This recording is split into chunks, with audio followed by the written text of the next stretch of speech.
Hey, welcome to Guitar Knobs, the guitars, gear, noise, and nonsense podcast, hosted today by these knobs. Tony Dudzik, Picaudian.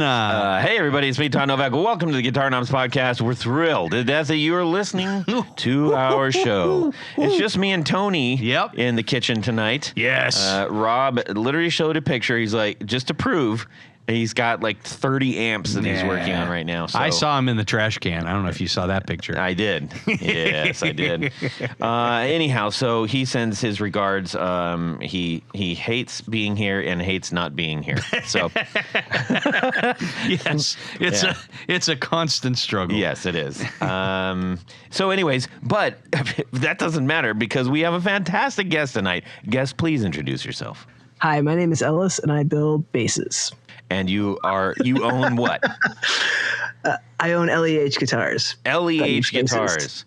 Yes. Or maybe as you out there have been pronouncing it, L.E.H Guitars. But it's not L.E.H Guitars. It's just L.E.H. I don't think anybody else other than you were calling it that, Well, there's Todd. no dots in the thing. Well, so. now there's dots. That's why I spelled it out that way. Yeah, that is smart. L.E.H. So in the past, past couple of shows, I believe I've actually announced that you were going to be on.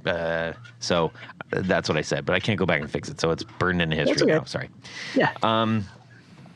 Anyways, where can people go see the things that you do to follow along?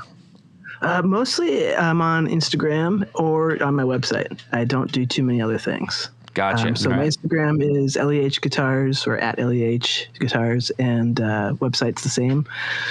I think I've got a YouTube channel, but I'm pretty much just busy making instruments. It's hard to keep up with all that stuff. Yeah, you better get some TikTok videos going while you still can. Oh, I definitely have some of those, but yeah. Are they shutting it down or something? Yeah. Seriously? Yeah, the House voted. Hallelujah. No, I don't mean to say that. It has to go through the Senate. But kind of, yes. Anyways, all right. I think, you know what? I do mean it. And I'm gonna soapbox just for a second. Just for a second. It bothers me not because it's a platform that people can do creative things. It's that most people aren't. And a lot of like sort of really bad things. You watch people pranking strangers and just being like, I don't care what this train full of people is going to do. I'm going to take a shower on the subway, or it's really weird. And that's obviously not everybody, but the fact that tells everybody, well, okay, whatever you want to do is fine. And you can't get in trouble in it. It doesn't matter if you like really adversely affect somebody else. It's not a crime, so you can't get in trouble for it. And if somebody somebody scares you in the aisle or squirts ketchup on you, it's like you can't retaliate without you being the attacker, and it's really messed up. Anyways. Shame on those people. The views expressed by Todd do not necessarily represent those of the podcast. Yes, but they do represent the views of Tony. I know that. Because I had to. Your hair's getting long, by the way. I'm getting it cut on Friday. Is that okay for you? Yeah, after the Danny Warhol show. I'm also getting a haircut on Friday. Oh, you are? Yeah. Fantastic. It's pretty cool. Hair twins. I'm just letting my hair grow. Like, I don't care. I'd like to see that. Yes, so would I. Anyhow, we're going to have a great time. We're going to talk about some really amazing builds that Ellis is making. Yes. His guitars, it's a good sign when the first time you run across somebody's post, even a single post, you're like, yep, I don't have to see anymore. Let's get him on the show. Thank you. Is that what happened? That is exactly what happened. Wow. I contacted him immediately. Yeah. Nice. So, all right. Without further, I did have an announcement. What was it? And it's great. I love getting the mail from our folks, and this one is from. We got letters. Yeah, we got stacks and stacks of letters. Okay, this is from Anthony Lathrop. Ah, yes. Great supporter of ours, been around, helping us out for a long time. Absolutely. He says, now, I think the reason I'm sharing this is also because it's actually really informative for a lot of people. He says, Dear Knobs, I think you should talk to T.A. Weber and or C.J. Hutton from Ted Weber Co., the speaker company. Yep. And I mentioned that Tony and I have talked about that. And Tony, you actually reached out to them. We probably need to do it again. Yeah, well. He says, I think they'd make great guests for the pod. We agree. We would love to have them on. The reason I thought about this, someone on the Guitar Knobs was talking about the voicing of Vox amps, and it prompted me to get in touch with CJ about my 212 speaker cab. Mm-hmm. He remembered 6 years ago, I wasn't happy with the combination of two Celestions I originally built the cab around. I wanted to add some of the Fender Blackface punchy clear low end. Usually, for most businesses, he recommends something much less expensive than I was originally asked about, and it did exactly what I wanted. Since making that change, I've been dissatisfied with the mid-highs and highs, so last week I emailed CJ to ask if an Alnico Blue Dog would go with the other Weber speaker I already had in the cab.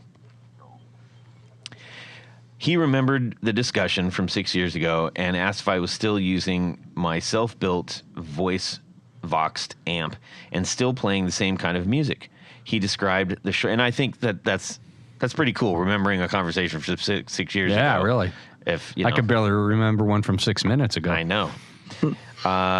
He described the shortcoming of the Celestion I'd been using. Overall, it's pretty good, he says, but the mid-highs and highs can be a little muddy, which was exactly the thing I felt was lacking. He said the Blue Dog excels in that range, and the Weber I already have is strong in the areas the Blue Dog isn't, and told me exactly what coil and cone material and dope to order with my Blue Dog. What? You can order dope from them? Well, we know the dope is the black gooey stuff. Oh, okay. Yes. So that's just so helpful for a DIY hobbyist.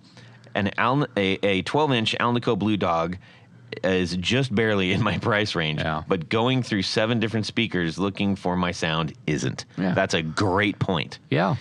When you live in the zone of, I know exactly what I want and I'm going to be picky about it, but I have a limited knowledge and a limited budget, Weber is invaluable. Nice. I thought that was a fantastic way to sum up his experience. And many of us have and or are going through that, Sure. At any point in time.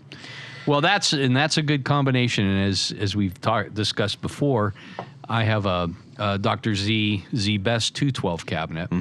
And that one Let me tell you about the Dr. Z Best cabinet. It's Z Best. When I designed that cabinet, that. I thought of everything. Dr. Z is great. Yes, we love Dr. Z. But anyhow, I bought the cabinet empty because the guy wanted to keep the creambacks that were in there, which is fine. But I already knew that I wanted to put a Celestion blue or gold, and I ended up going with the gold for a little more wattage handling. And then the other second speaker is a UK greenback that is the bass voiced greenback. So it has a little lower frequency range and a little different scoop. So I felt that by mixing those two together, I could get much as we discussed here. You have two different speakers that have very different characteristics. Yeah. That helps cover the full sound spectrum. And so I'm very pleased with the way mine sounds, and I'm imagining that his is about the same kind of sonic. I think you're probably right. Ellis, do you toy around with speakers much? I have. I've been making guitars for a little over 20 years, so I definitely went through I'm going to build an amp and a cabinet phase. but it's been a while. I think my favorite was pairing a Alnico with a ceramic, like you were saying, like two different kind of voices. And that's absolutely, I think, one of the best ways. I mean, some people would argue, oh, no, you got to have, if you want true Vox sound, you have to have two Alnico blues. Two blues, yeah. And those are the Jensen blues from back then, yeah? No, those would be Celestions. Oh, really? Celestion, for the most part. Okay, but Jensen was a prominent speaker in in the Vox. In the world of aren't Vox, no. they? Why did I think that? I don't know why I thought that. But- I thought that for a long time. I guess I must have misread that somewhere. Perhaps you should re-listen to our Vox episode. I should do that. You might learn a thing or two. But no, I think and having companies like Weber or Warehouse guitar speakers, that aren't. I mean, the Celestians can be very expensive, especially the Alnicos. And if you have an opportunity to try some different ones, I'm very happy. Todd gifted me a Jensen Alnico 12, and it's a great sounding speaker. And those aren't terribly expensive, especially when it comes to the world of Alnicos. So That one was. well, And it ended up being, not for me. But I mean, it was. It cost me a pretty penny, but it was worth it for you. but it wasn't a $300 Alnico speaker either. No. Yeah. Anyways, well, I just thought I'd share that. And That's cool. Yeah, we would love to get Weber on. That would be fantastic. So we will do an outreach and We'll try to do look it that again. up. We'll do it again. Yeah. Anyways, let's get on with the show. Tony, What, Todd? why don't you tell us what's going on in your music world this week? Oh, is that the segment Yes. that we're in now? So, Music World this week. This is a great one. So Sunday night, my wife and I went to Natalie's, which is a real nice club here, to see the California Guitar Trio. Now, some of you maybe out there may be familiar with the California Guitar Trio, but in case you're not, they're an instrumental band, primarily playing acoustic instruments. And the first time that I saw the California Guitar Trio here in Columbus was at a Borders Bookstore Cafe. Wow. Which was just mind-blowing. And at that time, they had a little different lineup, but they were... Ross and Joey there? Or? No. Okay. They were not. No. Nor was Chandler. But they do some really intricate arrangements of songs. A lot of classical guitar stuff, but they also do things like Bohemian Rhapsody. Wow. So, and that's been that has been very popular amongst their fans, and they added. Well, it's still a trio. One of the guys from Japan left the band, and they brought on board a guy from California, which is good since they're the California Guitar Trio. Sure. That plays a Chapman stick. Now, the Chapman stick is just a crazy. It's got two courses of strings. It's got kind of a bass side. It's got more in the tone of regular guitar side. Yeah, that's weird. And it's not. You don't strum it. You don't pick it. It's a tapping instrument. Tap, tap, tap. And the first time I ever saw someone play that was Tony Levin when he was playing for Peter Gabriel. And I was just like, what in the hell is that? It's because it's very strange, but it's a really cool instrument. It's super cool. The first time I ever saw one, it literally blew my mind. It is, and it's got. I don't know if he had like a synth pickup built into it, because some of the things that he was playing almost had a synthesizer kind of sound to it.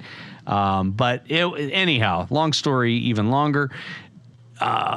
There was a sold out show in the big hall, and everyone that was there really appreciated the music that they were playing. There were a couple of songs I could have probably done without, but very cool instruments and instrumentals, I should say. And I will go see them again. Incredible. California Guitar Trio. Yeah, that's something. That stick there. Well, the Chapman stick, yeah, there you go. That's what it looks like. That is wild. Okay, well, so there's that. That's my guitar week. Yeah, I heard that they did have the international Chapman stick players get together in room 206 at at motels. I was just trying to think of something real small. There's a surprising number of people that have become very proficient. All 11 of them. Anyways, so that's nice, Todd. Yeah. Anyways, do you want to insult any more of our listeners? That's not my goal. I was just trying to be. That was a slow. That one, yeah. That's like one of those fireworks that never get off the ground. But you just go. Maybe if you practiced a little. All right, Ellis, what is going on in your music world this week? I knew this question was coming. I'm trying to think of a good answer, but honestly, this week, I have been trying to find good music to work to. Oh, that's stuff that's not too distracting. Fun thing. Yeah, stuff that kind of keeps you going, doesn't get you distracted necessarily from the work. What's some of your go-to music? My all-time go-to is usually Talking Heads. It's got a good keep working pace to most of their songs, that's been my quest. I've been all over. Okay, so my mind is going like all crazy business right now. And is there anybody that you landed on in that search that is an ample supplement?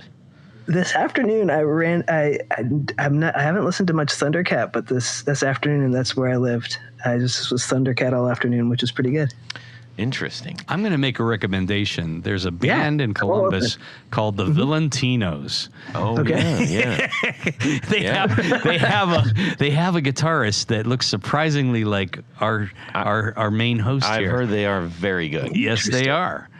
And they are on Spotify, too. They are on Spotify, perfect. Yes. But it's a tricky name to spell. Yes. Todd, can you spell that name? VILLAINTANOS. I almost got it right. Like a villain. It's not Villian. Yeah. It's Villain. Valentinos. Anyways, legit. That's some. I think you'll like it. I'm just saying. Nice. Yeah, no, I'll put it in the roster. Something else that I would recommend. I don't know if you know how far your music strays, but a show that I just bought tickets for. I'm beyond the moon excited. Moon. I may take a moon safari to Texas to go see Air. Oh, man. Yeah. I absolutely love that stuff. So, yeah. Are you familiar with moon towers? No. So in Austin primarily, but probably throughout Texas, they have these towers that are constructed like you'd see kind of like a power tower. A power tower? High intensity line kind of thing. Okay, yeah. Except at the top, there's a giant Fresnel lens, and it gathers the moonlight and focuses it down to the ground, and That's amazing. They're called moon towers. I've not heard of that, and I've not seen them either. Yeah. Look it up. Yeah, look it up. Yeah. But check out Air. Go to Moon Safari. Just put it in. If you haven't, have you ever heard of Air? No, I don't think so. The album debuted in '97. Okay. And it is fantastic. So, all right. And their the new visual thing they're doing on their tour is, never seen anybody do this. This is a completely unique way to actually do the show. It's fantastic. Anyway, cool. All right. What about you, Todd? Well, I got to kind of mess around with bass with my daughter. Nice. And that was really fun. She was practicing for one of her school shows. Mm-hmm. She's like, Dad, check this out. I learned this whole thing. And I noticed that her, so she also plays tuba. And so there's a lot of travel. Her fingers have a lot of travel on the tuba. Okay. And, from like closed to open kind of thing, right? Right. Well, she was kind of playing the bass like a tuba a little bit. And I was like, hey, but that's a lot of time wasting and a lot of extra percussive stuff for like jazz. Maybe you should get her a Chapman stick. Oh yeah, perfect. So anyways, we kind of worked on like just better like ease up, just like more efficient playing and softer, like just barely walk on the fingerboard when you're playing, the jazz bass. Mm-hmm. And so and then I was like, oh, here, I'll show you, blah blah. And then she's like, Dad, give me the bass back. So then I got mine, and I was like, hey, let's play. So, yeah, 2 basses. yeah, super fun. Super Only thing fun. more fun is Spinal Tap's Big Bottoms. Yes. Well, 3 bass songs. Something 3 to bass look forward players. to. But yeah, I really enjoyed actually playing my basses, and Nice. Oh, yeah. yeah, love it. Excellent. But first, how do we line up some pedals and stuff together, Tony? Line them up? Line you them mean up. like in You a line straight them up. line? Well, or in on like a straight pedal line board. and connect them.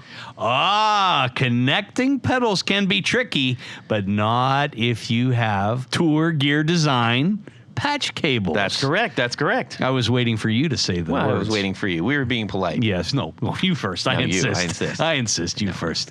Tour Gear Design patch cables are the bomb. Yes. Literally. Highly efficient.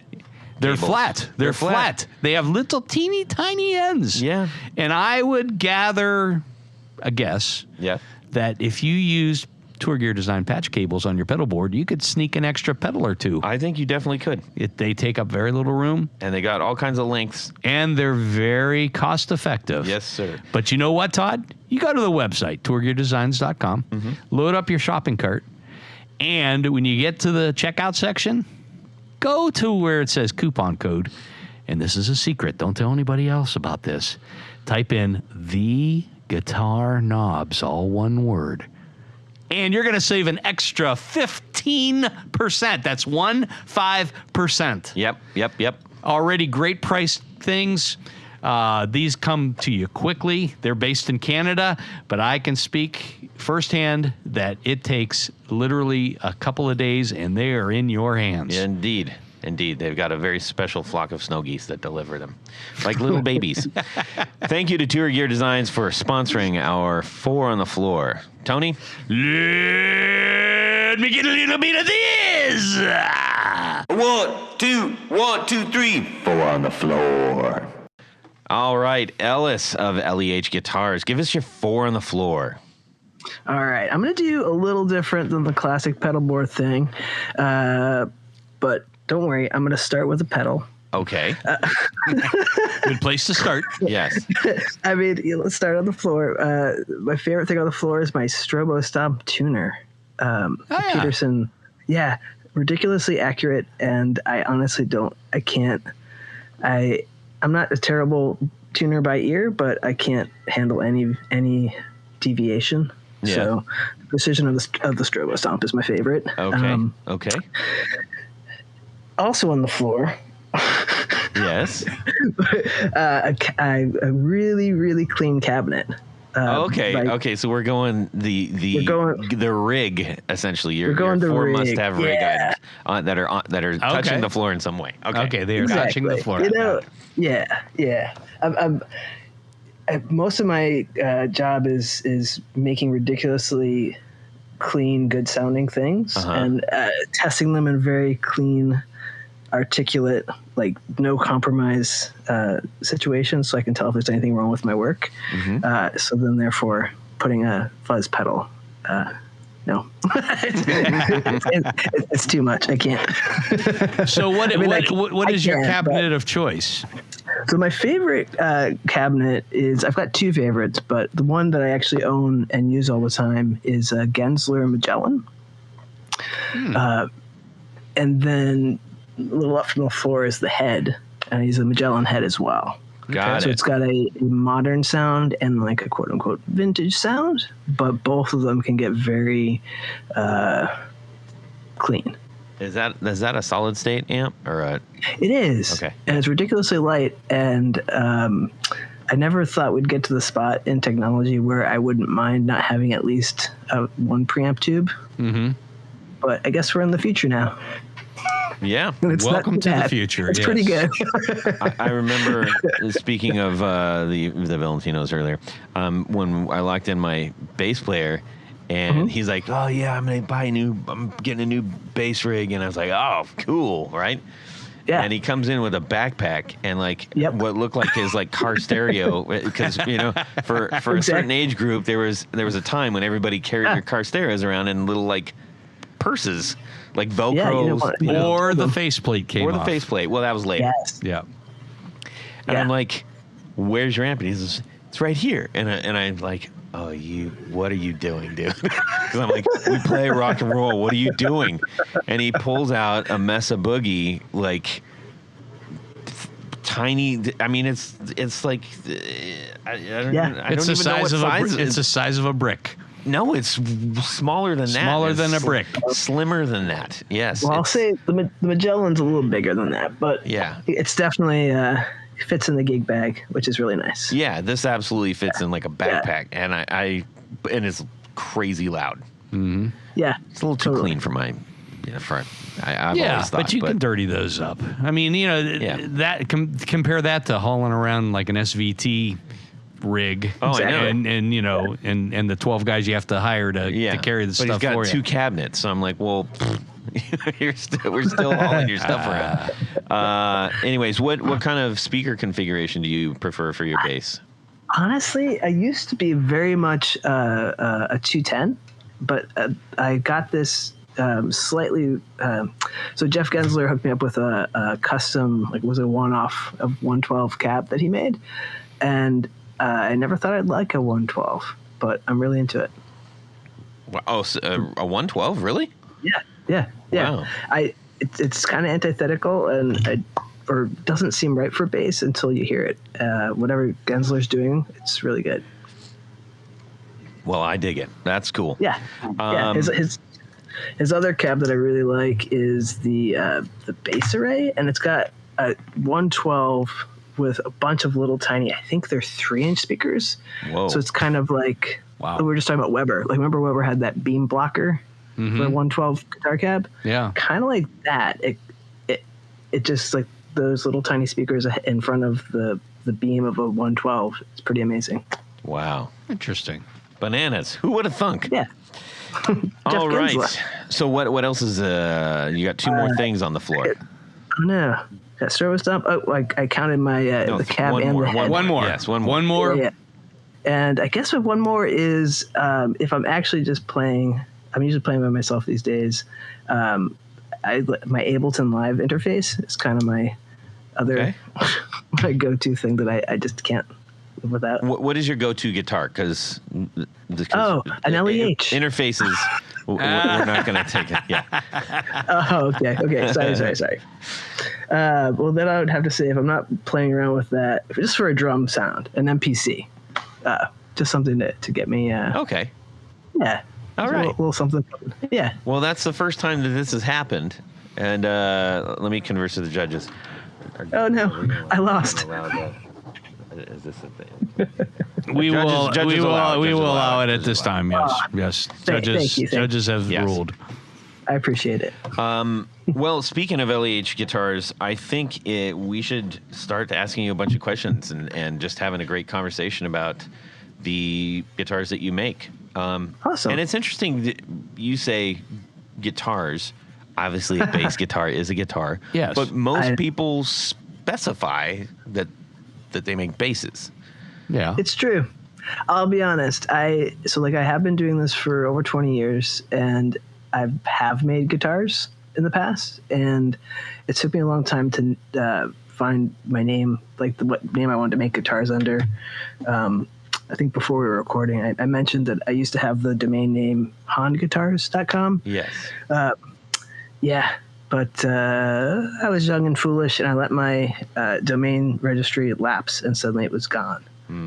So I had to figure out what on earth to call my instruments, and I don't remember what year that was, but it was in the mid to early 2000s. So, and I was still making some guitars at that point, mostly just one-offs. So it just made sense. Were you always making basses? I was making actual just electric guitars and basses. Okay. Until I decided to just stick with basses. Gotcha. So around 2017, 2018, 17, I think I just was like, nope, only basses. Gotcha. Okay, this is a weird question. How much does the fact that bass and bass are both spelled the same, how much does that bother you? Oh, I kind of like it. Okay. It's just, it makes it so painful if you're like searching for anything. I know. And you get the stupidest results, but I kind of like that too. Okay. Why do you hate fish so much? Yes. What I really like is on Instagram, if there is a fisherman who ends up getting sent my content, and how irritated they get with that. I can understand that. I can understand that. Yeah. So you when you started out making your basses, like, how blindly did you go into this? Oh, not too blindly. Okay. So, I guess, we're talking about the first instruments I made it, or like when I just decided to just do bass? Pick anywhere you want to go. Yeah. Sure. I'll say when I decided to so for the longest, from probably around 2002, I think 2002 was probably when I made my first attempt at making an instrument, until maybe 2017 or so. I was mostly just doing one-offs, just like, oh, this will be fun. And working for at other guitar shops during the day and making their instruments. I started off in Chicago, mostly doing repairs, but helping a little bit on his builds. But my first job where I was actually making instruments was at Sadowski Guitars in New York City. Okay. And if your day job is making guitars, you just make some fun one-offs, after hours. Where was I?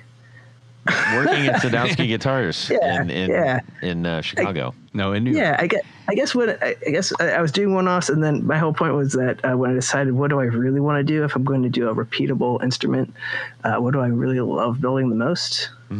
Basses. So that's when I came up with my first repeatable. And you're predominantly a bass player yourself, so that kind of made sense, I imagine. Yes. I mean, honestly, I started as a guitar player and just kind of shifted over to bass over the years. Interesting. Yeah. So one of the more interesting features on I think they're on all of your instruments are the slider EQs. Yeah. And I mean, this is the first time I've ever seen that incorporated into a production bass. Tell us a little bit about that. Honestly, I think even the guitar that I first tried to make that ultimately didn't end up working in 2002 had faders. Mm-hmm. I've just always been kind of drawn to them as I just think they look cool. Yeah, I agree. Yeah, and the fact that you rear mount them and you just have these little channels that pop through. Yeah, it's a very cool added feature, I think.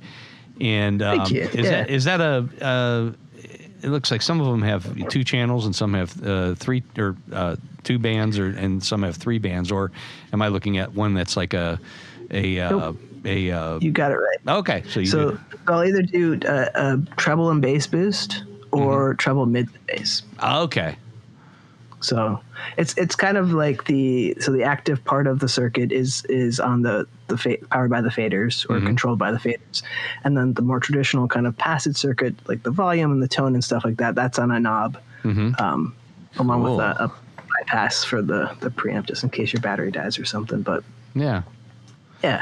Well, that's again a unique and very neat feature to have on. And beyond that, I mean, it looks like your wood choices are just out of this world. Yeah. I mean, I've watched a couple of your videos where you're forming the veneer on the top to the little cutaways on the top side of that. That was just it's a beautiful way to do lamination. Tell us about that process, because it is kind of unique. I mean, honestly, I think that a lot of people might do that in different ways. Basically, I use Tony just sits on it for a week like Horton. I meant what I said, and I said what I meant. An elephant's face full, 100%. My dad used to read me that book. What I do is I use a vacuum, basically like a vacuum bag. Mm-hmm. A lot of people use a vacuum bag in different ways for guitar making, but the difference between what my setup and the common setup is that it's all pulling downward as opposed to like a vacuum bag that's just shrinking in on itself. Mm-hmm. So its pressure is pulling downward on a platen board that has channels for the air to go just only down. So it's helping keeping not only is it helping take the bend of the top, but it's keeping the wood itself for the body flat, because when you introduce glue, which contains water, a lot of times things want to warp. So probably a lot of like folks who are maybe starting out and trying to make an instrument with a veneer top, the first thing you do is you buy a bag and you toss it in the bag and you hit the vacuum. And they're like, oh my goodness, this thing is shaped like a U now, or it's shaped like a bongo bass. Yeah, or something. yeah, exactly. Yeah. That happens a lot. So the way that I've combated that is by having the vacuum come from below and sucking everything downward. Nice.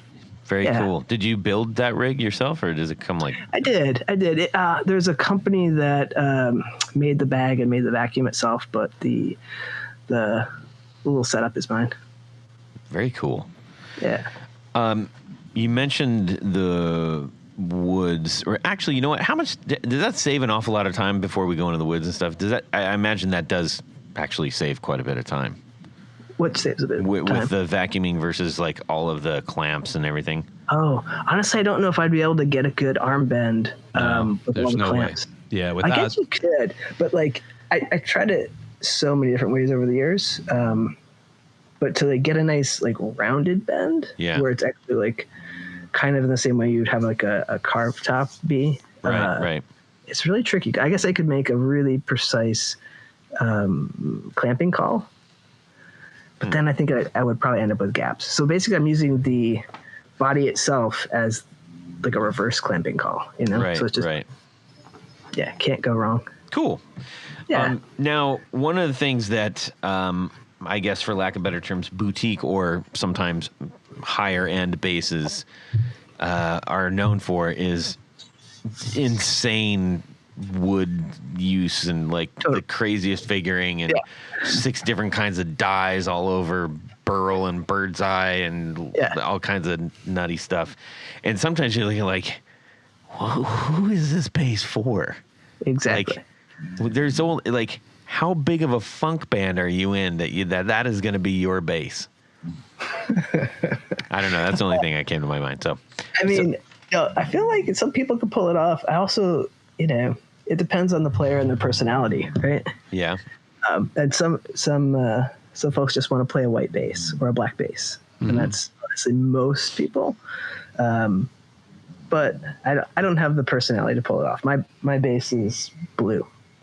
Yeah, it depends. I also just tend to wear a black T-shirt. So yeah. Well, there you go. Yeah. For the ones that you are making that are way more, well, they're out. The woods are outlandish in a very tasteful way. And thank you. I think the difference is that a lot of times when you see some of these woods, everything on the bass is bonkers too. Exactly. It's like, that always like just kind of like crazy to me. But you have some that are actually really, really tastefully done. Thank you. What are some of your favorite ones to do in that spirit? Honestly, the thing I've been really enjoying a lot lately is just fun stains, like different kind of colors, and like maybe like a sandback, or maybe something where you're infusing the stain into the wood. And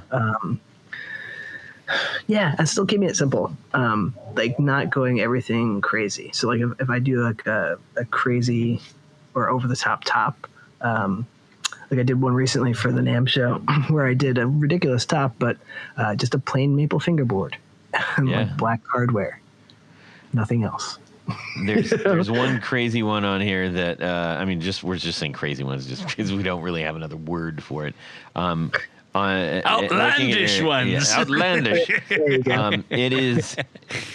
Now I gotta say, I'm typically not a big fan of that kind of a thing personally, but this one I was like, okay, there's something actually really cool about this, and it looks like it looks like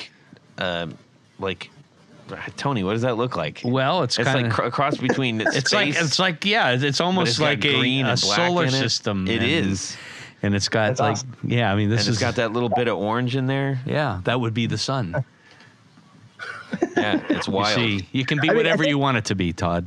I think that's part of it. Like I myself, like I said, just wear a black t-shirt and jeans almost every day. But so like I feel like if I know like, all right, this is cool, and it's not going to be too crazy, Like I feel like I can walk that line without going too overboard. That's for very specific like playing very specific things. It's kind of Tony's pointing at the weight of one of these. It's 8.87 pounds. That's a big instrument. Yeah, I think that's actually on the heavier side for one of mine. That's crazy. Because you're doing weight chambering, it looks like, too, right? Yeah, so I partially chamber everything. I chamber everything only towards the neck, so that the back end has got some weight to it to counterbalance the fact that I'm not chambering the neck. Right. Because that's silly. But so I weight reduce everything a little bit, and I also calculate the pounds per board feet of every body blank that I have, and I can multiply that by the cubic inches of my instruments, and then if someone has a specific weight target that they're looking for, I can hit it. But I'm usually trying to get between 8.5 to 8.75 as my sweet spot. Yeah, I mean I think that's a great weight for a bass. I mean that's on the lighter side. It's an actual bass, but it doesn't make it feel like it's an anchor. So it's a good in between. Yeah. Yeah, I just had to chamber a double cut solid mahogany guitar to get it close to that. Wow. And I appreciate the chambering. Yes. So and it adds a cool little like acoustic vibe to things too, which is kind of nice. Yeah. Yeah. I can definitely dig that. So you really have landed on a very familiar aesthetic for your builds. Is this pretty much what you like? Do you stick to? Are these to order, or do you make them and have just a few on hand, or how's that work? So far, I have. So the only time backtracking. I started doing L.E.H full time. I think 2002. And since then, I've only been able to just try to keep up with orders. Lucky me. Yeah, but great problem to have. Yes, wonderful. It actually is. I am very lucky. But the instruments for the NAMM show were the first time I got to just make stuff for whatever I thought would be cool and fun to have for the show. Hoping in the future to get some stuff so that people can come to my shop and try things out, or I can maybe get some stuff on consignment in some stores. But yeah, right now I'm just trying to keep up a little bit. That's super cool. I'm really bummed that we missed you at NAMM. Me too. I was listening to an old podcast and I was like, Yeah. Sometimes, there's a handful of things we're like, wait, how did we miss that? Yeah. I mean, sometimes you just get focused, you get turned around, you get distracted. And, you know what? Next year in Anaheim, right? Yeah. Well, I would certainly like to be there again, but we'll if we are, we'll definitely say hello for sure. Awesome. So tell us about some of your choices for your actual equipment, your pickups and hardware and stuff, because you definitely have cultivated a palette of things to use, as opposed to maybe some boutique builders that are just like, it's kind of all over the place, but they're still theirs. Yeah. I guess, I mean, given my time at Sadowski, which was about 16 years, I also kind of developed good working relationships and like good knowledge with certain companies, and realized who I like to work with, and so that's part of why my main hardware is from Hipshot, with the exception of the bridge. I guess it's just the tuners, but if I need to use any other bridge spacing besides the Godot's standard, I just only use Hipshot, and then Nordstrand is my go-to for pickups and for preamps. Sweet. Yeah. Can't go wrong with those on basses, especially. No. What is, when you're building, what is your favorite part that you look forward to? And don't say the end. When the check comes in. Yeah. No.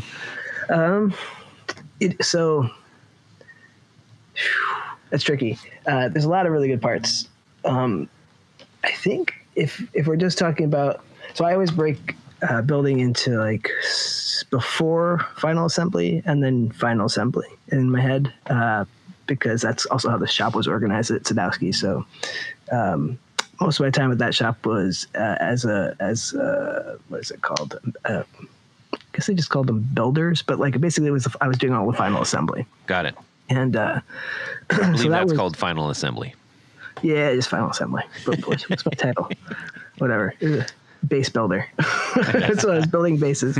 And when you're building a bass as the person doing final assembly, the first time you get the strings on there, you then know that you're, you got the neck aligned correctly, and you put the bridge in the right spot, and like things are looking good. And then, you're starting to cut the nut a little bit after that and putting some string tension on it. And then you get to see like how the neck reacts to string tension, and is it going to be okay?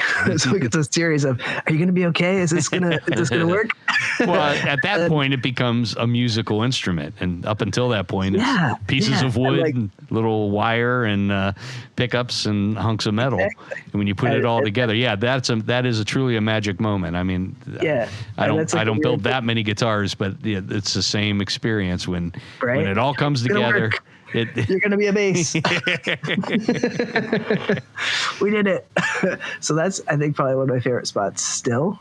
I guess that if I backtrack, because now I'm just like, grabbing chunks of wood and turning them into the shape of a bass. And similar is when, the top is glued onto the body blank and everything is shaped into the shape of the bass body, and the fingerboard is on the neck blank, and I fit the two together for the first time, and everything also lines up and everything is sitting well and looking good. Mm-hmm. That's the other side of my favorite things. Well, do you have a favorite string that you like to use on your instruments? I do. Again, kind of a little bit like, I feel like, I don't know if it's a chicken or egg thing. Like I like to work with Nordstrand and Hipshot because I like working with them, but they also make great things. Mm-hmm. Same thing with Labella. Okay. I like working with them. They make great strings. Yeah. So. I've got a question about the headstock. That's a pretty unique headstock, which is it's a divisive headstock. Yeah, well, that's kind of where I was going to. So, the headstock shape is like, man, if you get that wrong, it doesn't matter how. This is my opinion only. Okay, you can look at a guitar and you say yes, and then you see the headstock and you say, right? Yep. It's like, I don't care how good it plays. I don't care. There's something about the headstock that it has to work. But it's also like the signature of absolutely. And if you don't have a signature, then it's like, oh, so it's a blank copy or something like that. Yeah. So tell us a little bit about yours, because I gotta say, on paper, like it kind of it's like edging on the threshold of like, that doesn't work. But it looks really cool. So how'd you get there? I honestly, so for a bass, especially a 34-inch scale bass, the biggest problem with that whole thing, like a bolt-on 34, is that there's often some dead spots in certain locations, and that's just by virtue of the resonant frequency of the instrument, just sucking the sound out of that one particular note or different spots on the fingerboard. And there's a lot of ways to combat that, but one of them is to add mass to the headstock. Like I'm sure you guys seen like people with a Fender like putting a clamp or I forget what a fat finger on there. Yeah, fat finger. I remember those. Yeah. That's just to add mass. Another way to add mass is to get a ridiculously giant headstock. So I was just trying to design the biggest headstock I could think of that still looked cool. Yeah, but it doesn't look out of proportion, which no, it's crazy. Like, yeah. So that was the idea. That plus the fact that I use going back to the hip shots again. I use their ultralight tuners because they kind of act as like a clamp a little bit on the headstock because it's a top nut. But I also use a steel post, which adds more weight.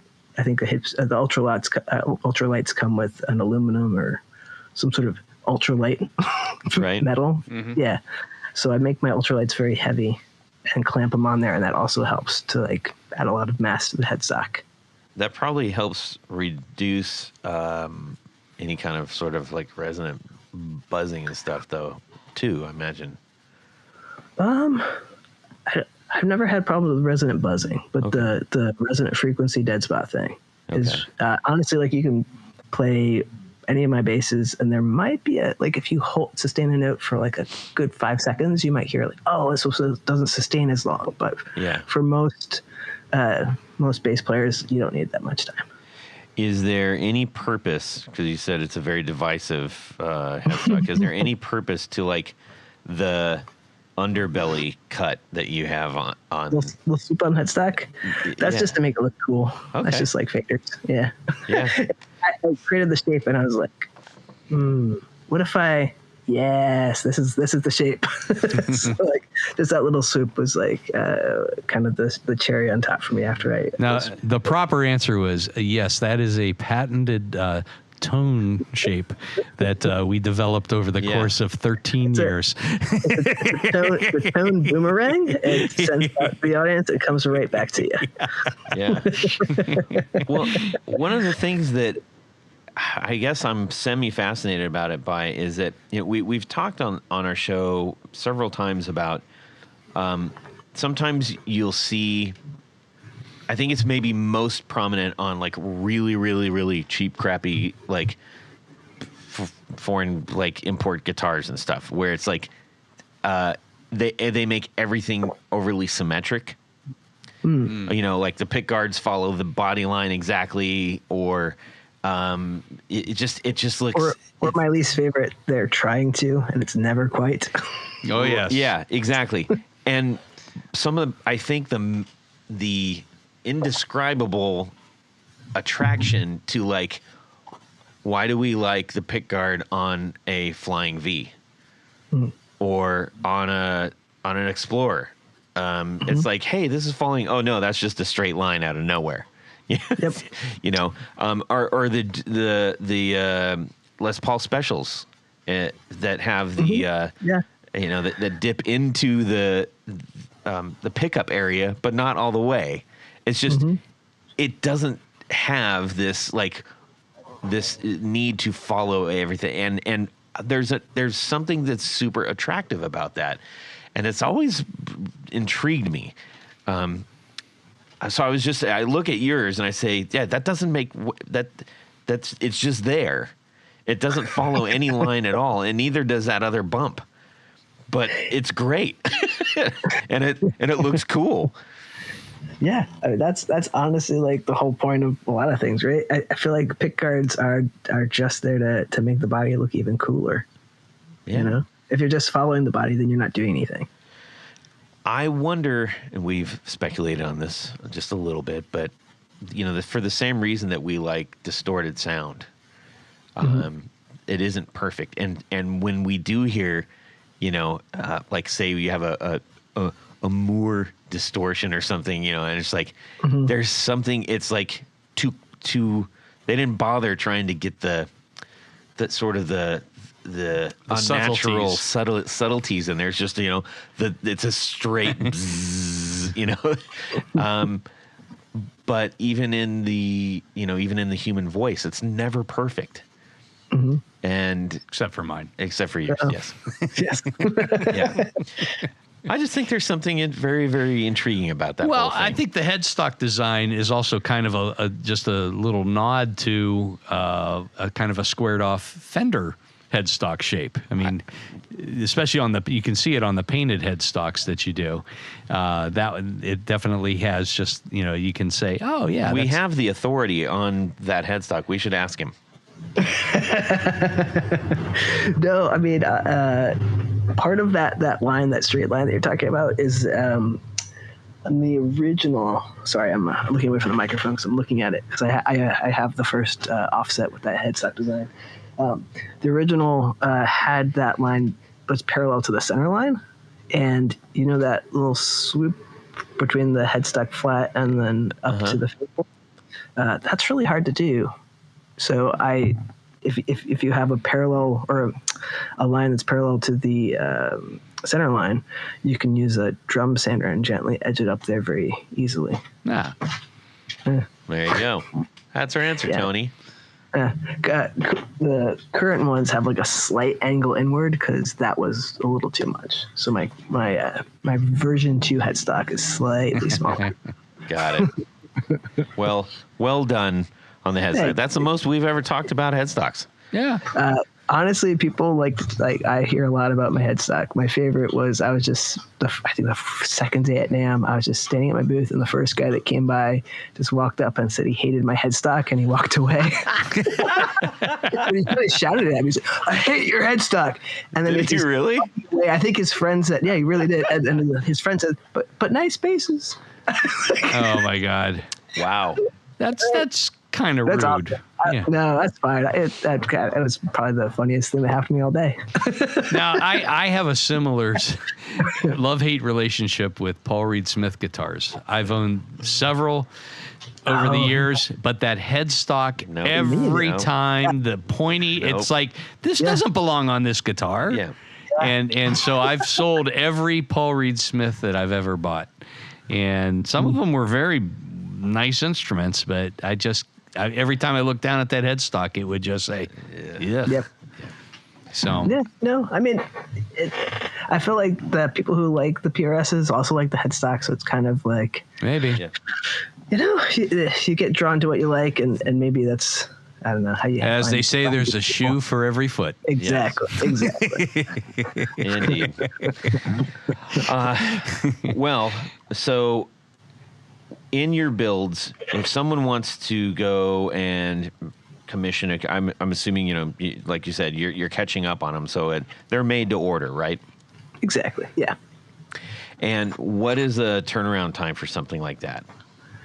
Honestly, right now I've been quoting about 10 months. But I just hired a part-time employee, so Nice. I'm hoping to catch up a little bit. So 12 months. Then. Yeah. Just kidding. No. Just kidding. Luckily, they already know what they're doing pretty much. That's good. Oh, that's good. It's not going to be a long training process, which is excellent. Are you doing anything different with truss rods, or using graphite at all, or? I am using graphite. In the future, I might start experimenting with titanium, but like I said, 16 years at Sadowski, so I know what a maple neck with different fingerboards sound like with graphite in it. When I was starting my company, let's start with the known quantities before I start changing things. Yeah. So yeah. Well, that's I smart. use, graphite and compression rod, but I do put some slight back bow in the compression rod when I'm treating the fingerboard, so there is a little bit of a two-way thing that happens with it, but it's still just a vintage compression rod. May I suggest lead? But I'm trying to make lightweight basses that aren't neck heavy. But nothing is stronger and stiffer. Oh yeah. Oh yeah. You just pour it, melt it down, pour it right in that channel. Yeah. It'll hold forever. Yeah. Smart. You should start making I'm a basses, Todd. chemist. I think you should. Yeah. Or just focus on the necks. Yes. Just all lead necks. So what is something that you've obviously made a lot of basses? What is something that you haven't done that you are looking maybe forward to doing? That's a good one. Honestly, like the thing I'm looking forward to is this past year I finished my first 32-inch scale bass, which was kind of exciting because I spent years and years just making 34, so I was honestly a little scared. Like, do I know how to do this? I think I know how to do this. I can make basses. Of course, I can make one that's shorter. But I really loved how it turned out. I was very hesitant to do an actual 30, classic short scale or 30.5 or whatever folks like to term as short scale. And I wanted to find something that had a little bit of a voice similar to a 34 because that's really what I prefer to hear when I think of bass. Right. I love the way the 32 turned out super much. So I'm looking forward to exploring that further.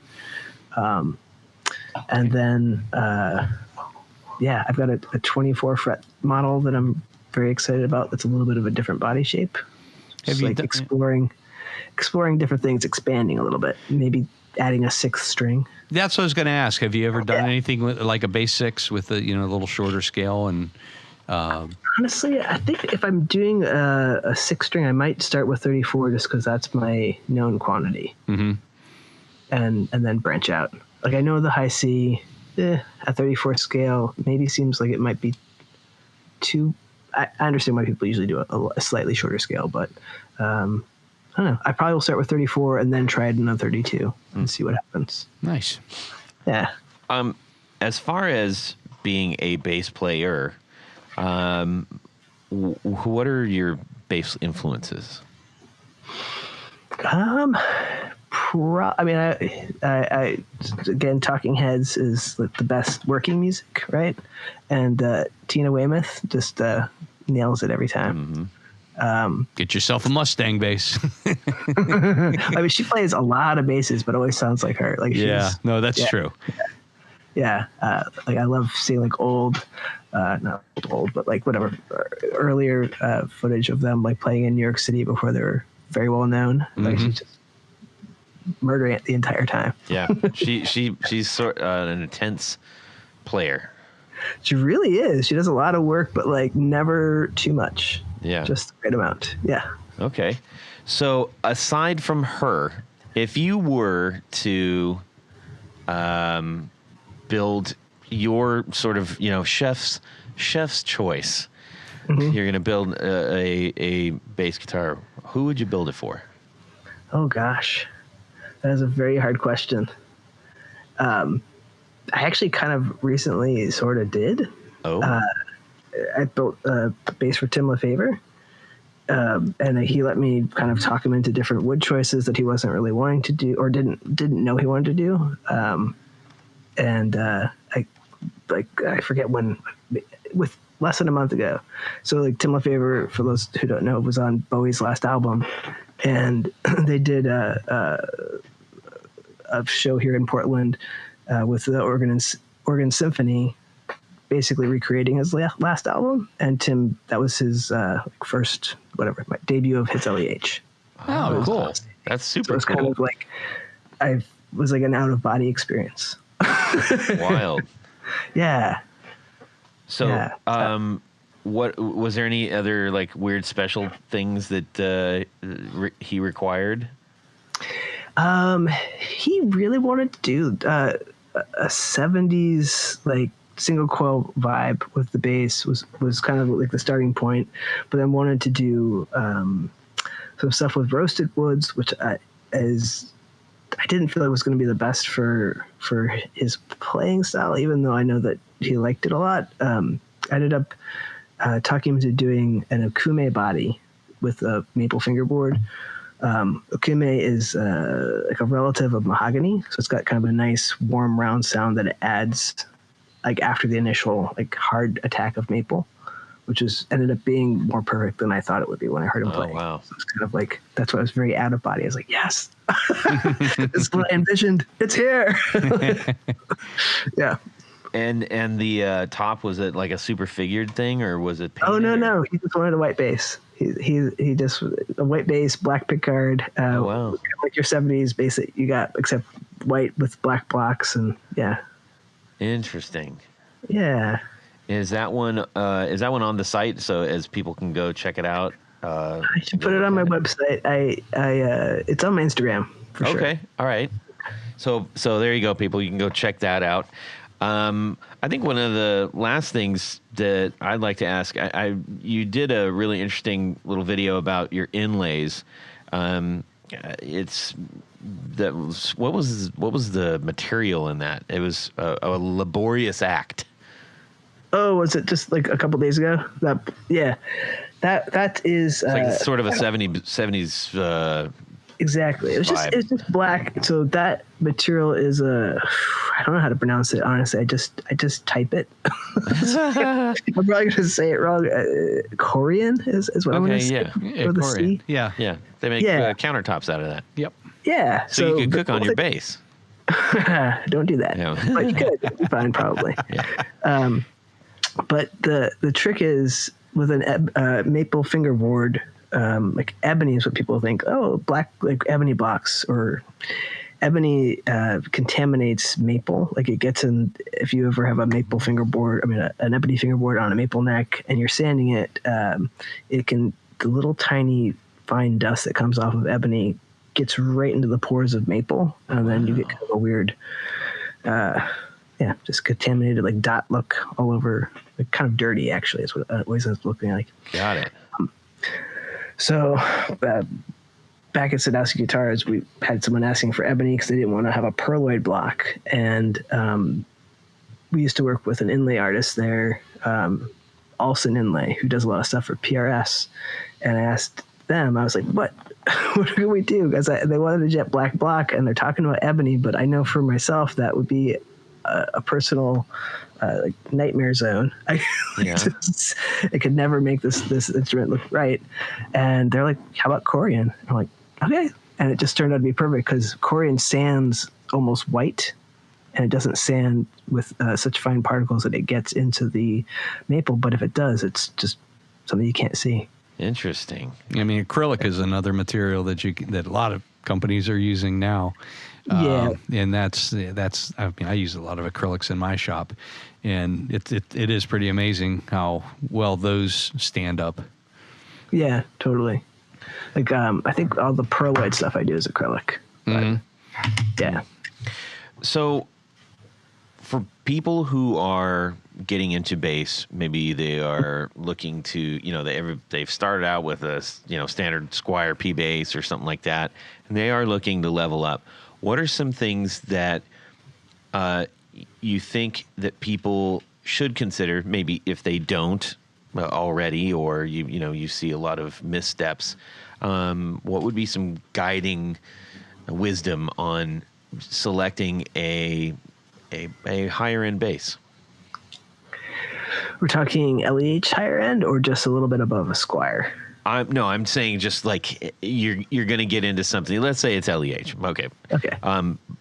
I'm trying to make sure that. Okay, we'll say boutique bass. Everyone, all the players make great instruments, but yes. Yes. I guess it would be you. I would want to find because you're trying to first figure out what you want, right? And you need a little guidance, kind of like we were talking about with Weber at the beginning of the episode. Yeah. The best companies should be able to talk you through it, right? Mm-hmm. You don't even know what you don't know, but that's okay because it should almost be like a learning experience. Honestly, like since I started my shop, it's been really awesome to get to talk directly to customers and talk them through, the different options. They're like, if they're not sure, like if we have a P in the neck and we do this with a bridge, or if we have this in the neck and then this kind of tone wood combination, all that stuff is very important, and it helps to have a company that can explain it to you, or have a knowledgeable. If the company is like willing to talk you through things, I guess that's what I would say. Yeah, like find someone who's willing to have a conversation with you, because then at the end of the day, you're going to actually get hopefully what you want, as opposed to I don't know, nothing against any company that has a nice online infrastructure where you can just click through your options and say, I ordered it. Yeah. But yeah, I think if you're new to it, you want to be able to make sure you're making the right steps and have someone kind of hold your hand a little bit. Yeah. Especially with your first boutique bass, first custom order. Yeah. I think that's actually really good advice because a lot of times I mean, I remember being younger and going in, and if you're talking to people about like guitars or amps or stuff, and they just feel like, why are you wasting my time? Or like, Exactly. how do you not know this? It's like there's an odd pressure to still say, okay, cool. All right, I'll take that. You know, it's very difficult to back out of a bad communication thing. And if you get lucky and you land with somebody who's like as excited as you are, you know, to get the bass, man, that's a match made in heaven. I mean, first thing I was thinking when you said that is like, I've had so many conversations with people where I ask them what, you know, they've liked about their basses in the past and what they haven't. Mm-hmm. And honestly, a lot of what they haven't is stuff that they kind of felt like I didn't know and I didn't get or didn't like at me. Oh, it's my fault. I didn't ask the right questions. It's like, no, it's not your fault. It's you know, we all start from a place of not knowing until we know. Right. That's totally. Yeah. What is the other thing I was going to say is that's honestly like, because I'm literally like building things from scratch all the way to the end. I'm putting so much time into things. It's really nice for me personally to know that I'm actually making you what you want. Yeah. So like now that I've come kind of full circle for like being 100% doing the manufacturing versus like doing final assembly or maybe shop manager, like I don't understand why every company isn't just like, oh my goodness, we spend so much time, we better make sure we put the time in to get you exactly what you want. Yeah, so, for sure. The last thing I'll ask is, what is one of the, we talked about, you know, making the connection and finding out what you want. And oftentimes you really don't know what you don't know. What is one of the most common things that people don't consider or make the wrong choice on with basses? I feel like the thing people often, I think even probably with guitar, honestly, is that you think you want something different because you didn't like something in the past, so you like go 180 with it. You know, like if you've always been drawn to maple fingerboards, like there's a reason. It's because there's like a quicker attack and that maybe goes better with your playing style. So like you always feel more comfortable playing something that reacts to your playing. So if your last instrument or guitar, bass, whatever was a rosewood, you're like, I didn't like that, so I'm going to try maple. But you don't like a quick response, you know, like I think just going 180 I think is I didn't like that, but not diving into why. Got it. Yeah, that's or I'm going to try something new this time for my custom bass. It's going to take 10 months and you know, no, don't do that. So I always talk people out of like, I'm just going to do something completely different that I never liked before. Why? Yeah. Well, that's great that you take the time to actually kind of dig in and see what their likes are, what their style is, and things like that.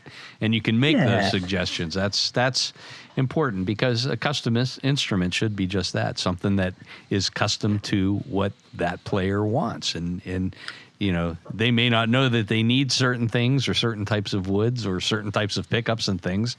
But, you know, if you can kind of steer them in that direction or the right direction, I think that's a great service. Yeah. Thanks. Yeah, it feels kind of cool because then also I'm getting to kind of learn a little bit more. And so when I'm spending the hours here, like, all right, you know, this is for William. He's going to love it. or whoever, you know. Go, William. Yes. Yeah. Well, man, this has been really great talking to you about your craftsmanship and your basses and everything. It's very clear that you put an immense amount of time and effort and consideration and good vibes into these basses. Thank you. I appreciate that. Yeah. Well, we are going to wrap up with our final segment of the day. Yes. And Tony, you want to go? That's right, Todd. At this point of the show is a little game we play called Would You Rather? A little flat. Yeah. You need a heavier headstock. That's what it is. Yeah, I need a fat finger. Yeah. That'll take care of all this stuff. This week's Would You Rather is brought to us by Gregory Randall. Mm-hmm. Now, Todd, Yes. just when you thought it was safe to go back in the water, Uh-oh. we have another squeaky bellows. Oh, boy. Would you rather? Now, Okay. for those who don't remember, the evil Professor Squeaky Bellows is still trying to destroy guitar music and bring about the revival of his favorite instrument, the accordion. Yes. Can't get enough accordion music. Squeaky bellows, everybody. As per usual, the professor has captured you and brought you to his secret lair where... Again. We just keep getting tossed back to his secret lair. It's a video game. We're going to have to repeat this level. Yes. Yes, so his secret time machine has been rebuilt. You must go to one of the 2 musical events to come and cut the power so guitars can't be heard, showing the advantage of his beloved accordion and changing guitar music forever. Oh, Gregory, you've outdone yourself. Because as you know, aside from the banjo probably being the most obnoxious instrument, the accordion acoustically is pretty obnoxious too. And loud. I guess so. Yeah. Well, you should. A good accordion's great. So's bagpipes, man. Thank you, Bobby and a sissy. Yeah. So here are your 2 options. Number 1, July 25th, 1965, Newport Folk Festival. As Dylan is preparing to go electric, you find a hatchet in Pete Seeger's lunchbox and cut the power, and Dylan's set never happens. A hatchet in his lunchbox? That was a security device. That's right. These were tough times. The 60s, I didn't know that. Come on, man. Okay. Choice number 2. Monday, August 18th, 1969, Max Yasgur's farm at Woodstock. Jimi Hendrix is getting ready to play, and you destroy the power to the stage by cutting the cables already weakened by the rain. Hendrix never plays at Woodstock, and the crowd heads home. Wow. Man, Gregory's got the history. He's got the technical background. Yeah, that's right. Jeez. Which will you choose? And is your choice the one you believe will have the most impact on music history, helping the professor? Yeah. Or the least impact, not helping the professor? Yes. Which? This is certainly Dr. Bellows' most diabolical. Diabolical, exactly. I think this must be the one he has to do to get into like Spectre or something. Or Chaos. Chaos. Right, Chief. Anyways, all right. Well, that was super, super fun. Let's see what's going on. Tony, why don't you start off and we'll check in with Ellis here. Well, I will choose Newport Folk Festival. Dylan goes electric. Not. Yeah. I think grabbing the hatchet out of Pete Seeger's lunchbox, that would be very cool. Yeah. But I think that would have the most impact. And I'm going to help the evil professor. Okay. Because quite honestly, I'm getting tired of getting bonked on the head and waking up in his secret lair. Yes. Because I got roofied. Oh, you got roofied? Yeah. That was weird. Well, you just deal with the cards you're dealt. Yeah. Play the cards you're dealt.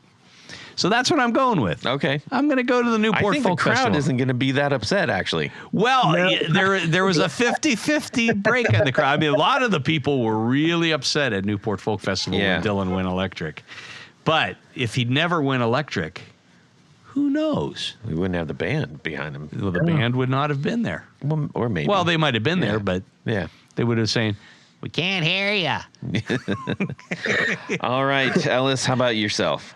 Oh, I'm definitely going to cut off Hendrix. No question. Okay. Yeah. One, I would never want to stop Bob from his Newport whatever electric debut. Right. But if I could live a life with less Hendrix inspired solos, maybe I'm on the producer side. Okay. I think we have a folk libertine in hiding over here. I think so. I think he might have a cravat. Do you have a really excellent pine cone collection? Or- I am in the Pacific Northwest right now. I know. He's in Portland, for God's sakes. That's what I'm saying. Yeah. I made a wind chime out of my TiVos. I love it. No. Todd? I'm actually going to do the same thing. I know that is borderline sacrilege as a rock and roll guitar player, but that's not my thing. I don't know what else to say, and I don't love the Strat, so I can't. Well, Dylan played a Sorry. Strat too at Newport. Yeah, I know, but I don't know. He strummed it a little bit more. I think he would have found a way somehow. I'm not trying to squash Hendrix, but of the two, I think, why not? Why not? So you want to help the evil professor? I don't have any choice. I can't. This roofie's having a long-term effect on my brain. And other parts. Yeah. Okay. So, Guys, do you? Can I ask you a would you rather? of course, Sure. Whoa, we got a twofer. Oh, You can wow. turn it if you want, but I was just I scribbled some notes here. I was thinking as we were talking, would you rather find again the one piece of gear that got away, or would you rather find the one piece of gear you've been questing for? Ooh, gosh, that's a great. Would you rather? Wow. Holy mackerel! Yeah, I think we need And to then- contract and you on then- the side. Wow. Okay. Oof. We got to think about that. Todd, do you wanna go first, or You lead us off, because I have a feeling you know what that question is. I will say the one piece of gear that got away was I was offered the opportunity to buy a Sadowski SA200, and I was a fool and said, that's too expensive. What a dum-dum. Wow. Well, Is that something you can ultimately get?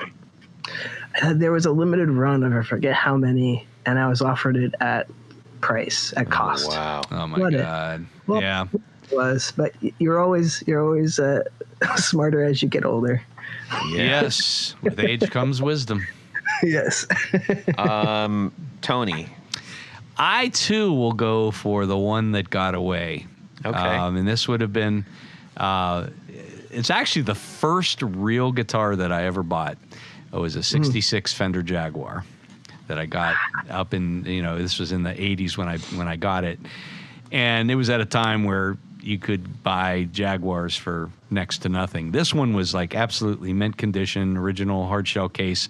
I got it for $175. Oh my gosh. And I used that one primarily, through most of the 80s. And then by the end of the 80s, I had just become, disillusioned with the music world and stuff. So I sold it to a guy. Yeah, and I think I sold it for like $300, and I thought I was doing pretty good. And but it was a 66 Jag, and I would love to have that guitar back, if for nothing else, just to see the things that I did to it, if it was still in one piece and still playable. But it was a cool guitar, and I mean, it wasn't mint condition by the time I was done with it, of course, but it was the 80s after all. Wow. Golly, this is because you can't really consider like, oh, I'd want so and so's guitar like after they got off the stage or something like that. That doesn't count.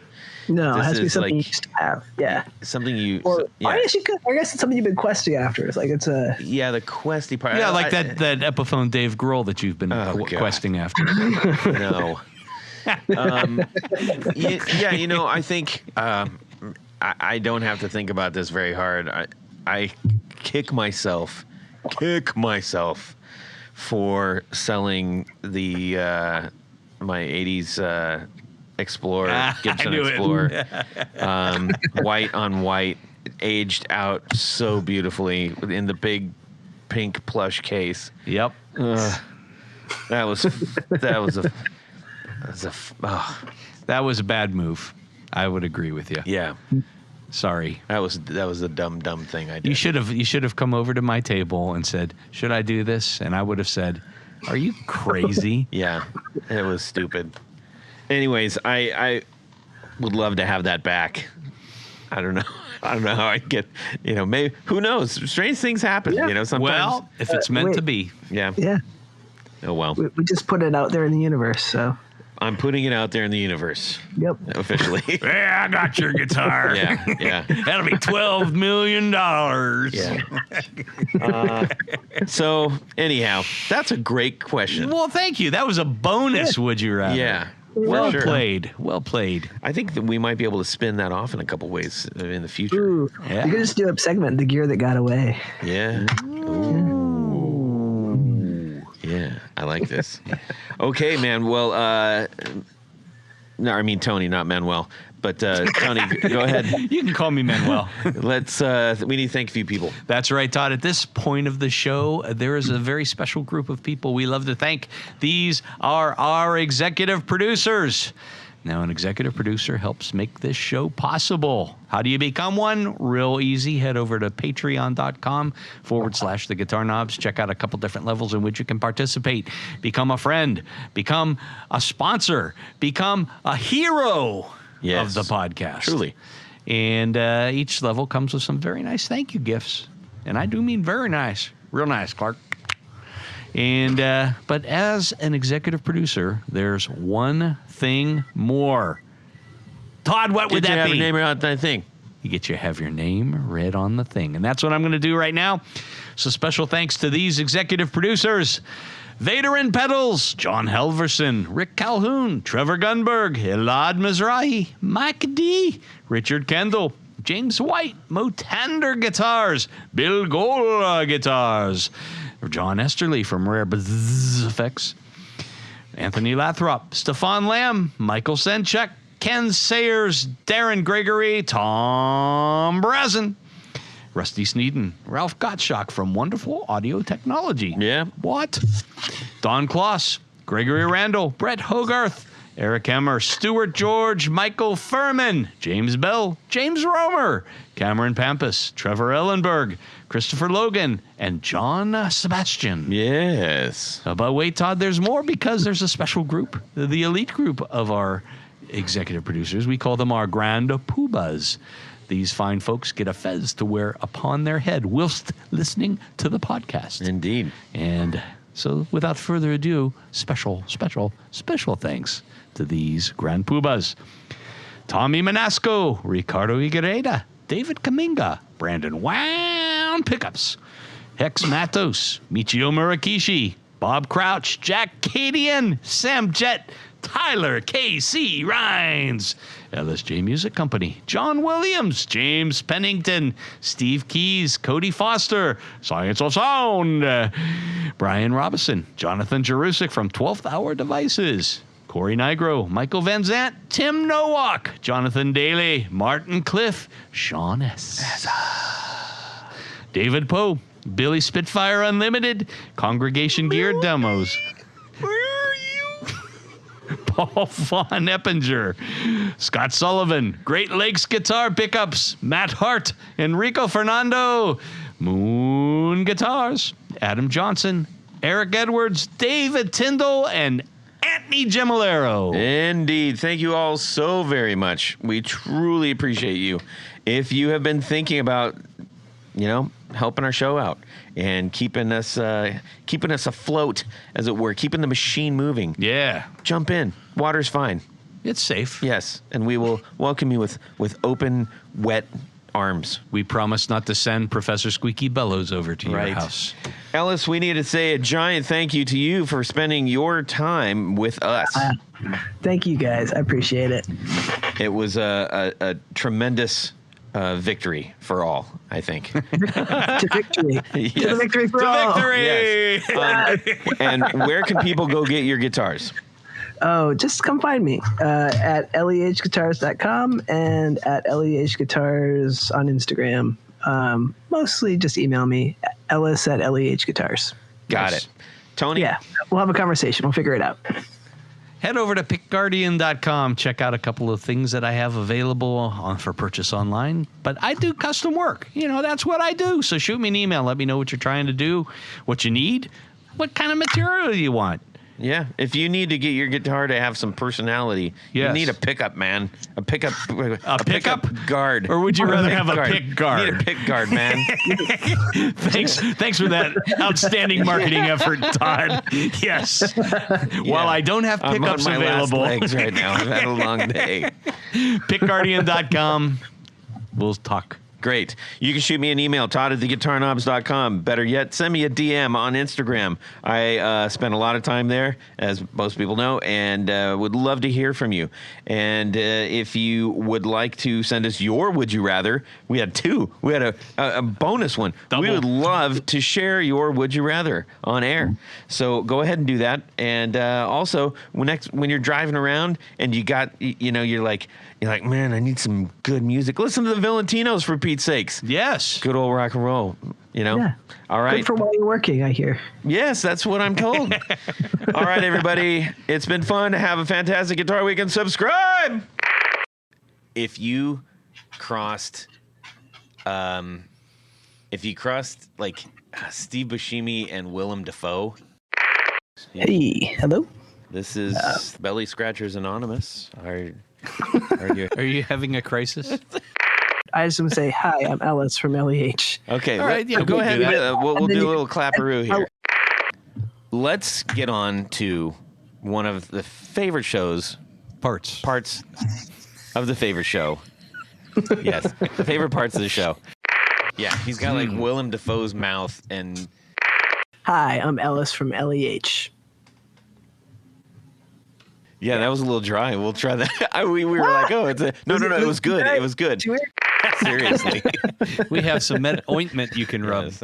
on that will gosh. take care of that. That's what you're going to intro our guest with? Ointment. Gee, many Christmas. At least take him out for a fish dinner and make him pay for it first. Yeah. I know he's a bad guy, but he's the good guy. Oh, yeah, I know what you're talking about. Yeah. What? Oh my can't God. What's remember his that. name? Hi, my name is Ellis from L.E.H. Okay, and then you should maybe add, and I build basses. Yes. I build badass I build bases. custom basses. However you want to say that. Should I say I build bad? I thought we weren't supposed to swear. Actually, no. You know what? His eyes are a little. It's actually his eyes would be like a cross between Gary Busey and Steve Buscemi. What do you got? Ellis, are you trying to find the exit yet, or? Hi, my name is Ellis, and I build basses with faders. See, now that makes me think that you're actually, or no, Hank was the bald guy. Yeah.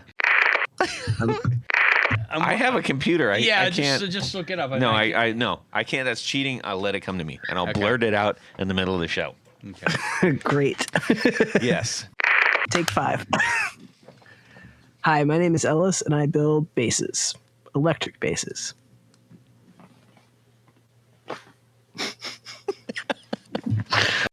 Betty, I thought we were friends. Okay. He's like, what the hell? And it was going so well, and then you guys just did that. Real quick, have you heard my dog walking around? Is that your band? my dog walking around? Yeah. It's the name of my band. It's actually a cover project. Yeah. I haven't heard anything. It's ultra lo-fi math rock. Yes. Whatever you want to use is fine. I'm sure it'd be great. You can also use the original. We'll I'm use sorry. all of them, actually. And away we go. Well, that's it for these knobs. Please visit our Patreon page at patreon.com/theguitarknobs. Visit our website at theguitarknobs.com for all of our past episodes, 4 on the Floor blog, and other good stuff. You can connect with us on social too at our Facebook page and share your gear and stories on our Facebook group. Also, be sure to check out our Instagram at Guitar Knobs. Catch you next time.